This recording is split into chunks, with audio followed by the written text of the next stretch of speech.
അത്താഴത്തിന് ശേഷം ഇക്കാര്യങ്ങൾ ശീലിക്കൂ. ഭാരം എളുപ്പം കുറയ്ക്കാം. നടത്തം. എന്നും അത്താഴം കഴിച്ചതിന് ശേഷം 10 മിനിറ്റ് നടക്കാനായി മാറ്റിവെക്കണം.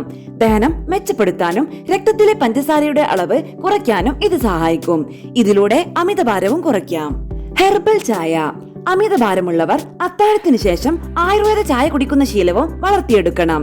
ദഹനം മെച്ചപ്പെടാനും ശരീരഭാരം കുറയാനും ഇത് സഹായിക്കുന്നതാണ്. മധുരം. ഭക്ഷണം കഴിച്ചതിന് ശേഷം ചിലർക്ക് മധുരം കഴിക്കുന്ന ശീലമുണ്ട്. ഈ ശീലം ഒഴിവാക്കാൻ ശ്രമിക്കുക. കാരണം അമിതമായി മധുരം കഴിക്കുന്നത് ശരീരത്തിൽ കൊഴുപ്പടിയാൻ കാരണമാകും. ആഴത്തിലുള്ള ശ്വാസം. അത്താഴം കഴിഞ്ഞതിന് ശേഷം അല്പസമയം നിലത്തിരുന്ന് ആഴത്തിലുള്ള ശ്വാസം എടുക്കുന്നത് പതിവാക്കുക. പല്ല് തേക്കാം. അത്താഴത്തിന് ശേഷം പല്ല് തേക്കുന്നത് വഴി ഭക്ഷണം കഴിഞ്ഞു എന്ന നിർദ്ദേശം തലച്ചോറിൽ എത്തുന്നതാണ്. ആയതിനാൽ തന്നെ വിശപ്പ് നിയന്ത്രിക്കാനുള്ള നിർദ്ദേശം തലച്ചോർ പുറപ്പെടുവിക്കുന്നതാണ്. നേരത്തെ കഴിക്കാം.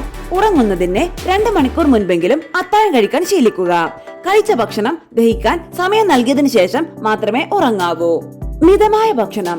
രാത്രി ശാരീരിക അധ്വാനം കുറവായതിനാൽ മിതമായ ഭക്ഷണം വേണം അത്താഴത്തിന് തിരഞ്ഞെടുക്കാൻ.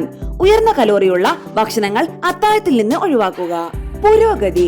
ഇക്കാര്യങ്ങളെല്ലാം ശീലിച്ച് ശരീരഭാരത്തിൽ നിങ്ങൾക്കുണ്ടാകുന്ന പുരോഗതി വിലയിരുത്താനും ശ്രദ്ധിക്കണം. കാരണം മാറ്റം ശ്രദ്ധയിൽപ്പെട്ടാൽ ഇതൊരു പ്രചോദനം പോലെ പ്രവർത്തിക്കുന്നതാണ്. അത്താഴം. അത്താഴം എന്നത് വളരെ പ്രധാനപ്പെട്ട ഭക്ഷണ സമയമാണ്. ഉറക്ക സമയത്ത് ശരീരത്തിന് പൂർണ്ണമായ വിശ്രമം ലഭിക്കണം. ഇതനുസരിച്ച് വേണം അത്താഴം കഴിക്കാൻ.